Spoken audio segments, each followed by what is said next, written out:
ሕይወትህን ተደሰትባት በዶክተር ሙሐመድ።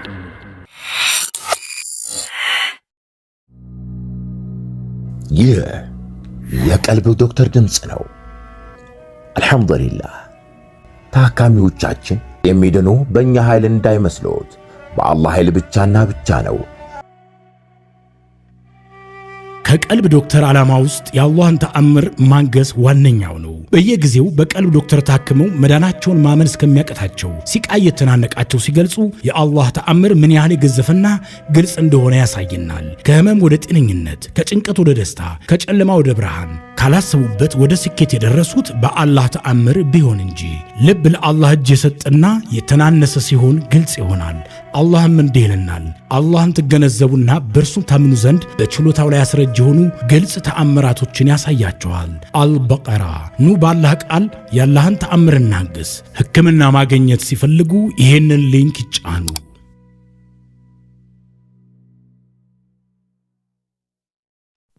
አሰላሙ አለይኩም ወራህመቱላሂ ወበረካቱሁ። ውድና የተከበራችሁ የቀልብ ዶክተር ቤተሰቦቻችን እንደምን ከረማችሁ? በያላችሁበት የአላህ እዝነት፣ ረህመት፣ ጥበቃው አይላችሁ እያልኩኝ ይህ ዘወትር ማክሰኞ የምናቀርብላችሁ ከዶክተር ሙሐመድ ቢን አብዱራህማን መጣጥፍ ላይ የተወሰደ ምርጥ ትምህርት ነው። ሕይወትህን ተደሰትባት። ክፍል 31። ጥሩ በሆነ ነገር ላይ ብቻ አስተያየት ስጥ። አንዳንድ ሰዎች አስተያየት የመስጠት ከፍተኛ ጉጉት አላቸው። ሰዎችን አሞግሰውና አድንቀው አይጠግቡም። ሆኖም አንድ ነገር ከወሰን ሲያልፍ ተቃራኒ ውጤት እንደሚያመጣ ማወቅ ያስፈልጋል። ውብና ማራኪ ለሆኑ ነገሮች ስታያቸው የደስታ ስሜት ለሚፈጥሩብህ ነገሮች ተደናቂውም አድናቆት በሚሻባቸውና የሙገሳ ቃላት መስማት በሚፈልግባቸው ነገሮች ላይ ብቻ አድንቅ። ሰውየው ስታነሳበት ለሚጨነቀውና ለሚሸማቀቅበት ነገር ዓይንህን ዝጋ። ለምሳሌ ከጓደኛህ ቤት ስትገባ የቤት ዕቃዎቹ በጣም ያረጁ መሆናቸውን አየህ። አላስፈላጊ ምክር በመስጠት የምላስ ወለምታ ውስጥ ከመግባትና የሰውየውን ሞራል ከመከሽከሽ ተቆጠብ። ለምን አዲስ ሶፋ አትገዛም? ምንጣፉ እኮ ተቀዳዷል፣ አዲስ ግዛ እንጂ። አምፖሎቹንም ቀየራቸው፣ የግድግዳው ቀለም ተላልጧል፣ ለምን አታስቀባውም? ውድ ወንድሜ፣ አንተ የዲኮሬሽን ባለሙያ አይደለህም። በዚያ ላይ ስለ ቤቱ ሁኔታ ምክር እንድትሰጠው አልጠየቀህም። ታዲያ ዝም ብትል ምን አለ? ምን አለበት በገንዘብ እጥረት ይሆናል እነዚህን ነገሮች መቀየር ያልቻለው። ሰዎች የሚያሸማቅቃቸውን ነገር እያስታወሰ ከሚያሳቅቃቸው የበለጠ የሚጠሉት ሰው አይኖርም። አላስፈላጊ ጉዳዮችን እየመዘዝክ አስተያየት አትስጥ። በተመሳሳይ አንድ ሰው የለበሰው ልብስ አሮጌ ከሆነ ወይም መኪናው አሮጌ ከሆነች ጥሩ ተናገር ወይም ዝም በል። አንድ አባባልን እንመልከት። አንድ ሰው ወደ ጓደኛው ቤት ይሄዳል። ባለቤቱም ዳቦ በሻይ ያቀርብለታል። እንግዳውም ዳቦውን የምበላበት ማበያ አምጣልኝ አለው። ሰውየውም ወደ ጓዳ ገብቶ ማበያ የሚሆን ነገር አለ ሲል ቤተሰቡን ጠየቀ። ምንም የለም አሉት። ወደ ሱቅ ሄዶ የያዘው ብር ግን ሊገዛለት አልቻለም፣ ማስያዣ ካላመጣ በስተቀር። ዱቤ እንደማይሰጠው ባለሱቁ ነገረው።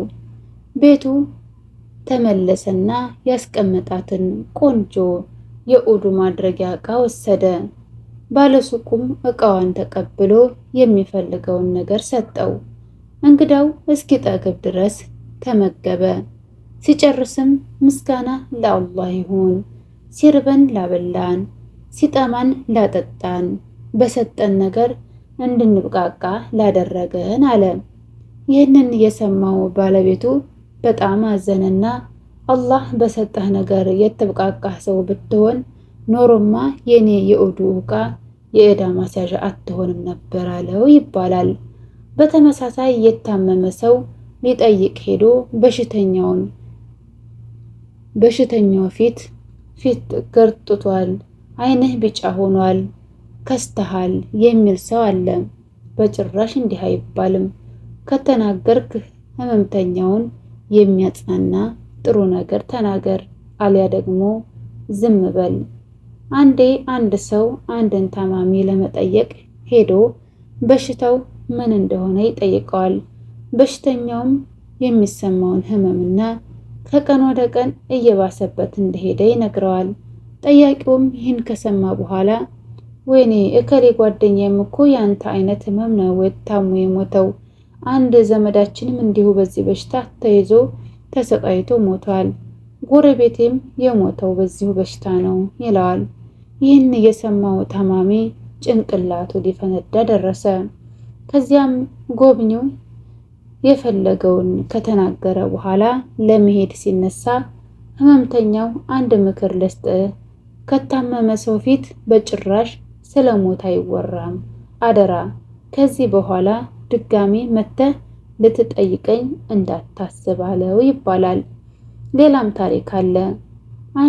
አንዲት አሮጊት በጠና ይታመማሉ። ሌላ አሮጊት ጓደኛቸው ሊጠይቋቸው ይፈልጉና ልጆቻቸው እንዲወስዷቸው በየተራ ይጠይቋቸዋል። ሆኖም ልጆቹ በተለያየ ምክንያት ሊወስዷቸው አልቻሉም።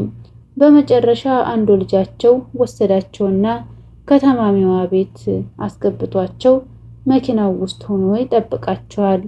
አሮጊቷ በጣም ታመውና ደክመው አገኟቸው። ሰላምታ ከሰጧቸው በኋላ ዱዓ አደረጉላቸውና ተነሱ። ከቤት በመውጣት ላይ ያሉ በእናቷ ህመም ተረብሻ በማልቀስ ላይ ላለችው ልጅ በየዋህነት ልመጣ ካሰብኩ ቆየው፣ ግን አልቻልኩም። እናትሽ በጣም ታማለች፣ የምትተርፍ አይመስለኝም። ስለዚህ ከወዲሁ አላህ ሶብር ይስጥሽ ልበልሽ አሏት። ተጠንቀቅ፣ ለሰዎች የደስታ ምንጭ እንጂ የሐዘን ምንጭ የሆኑ አስተያየቶችን ከመሰንዘር ተቆጠብ።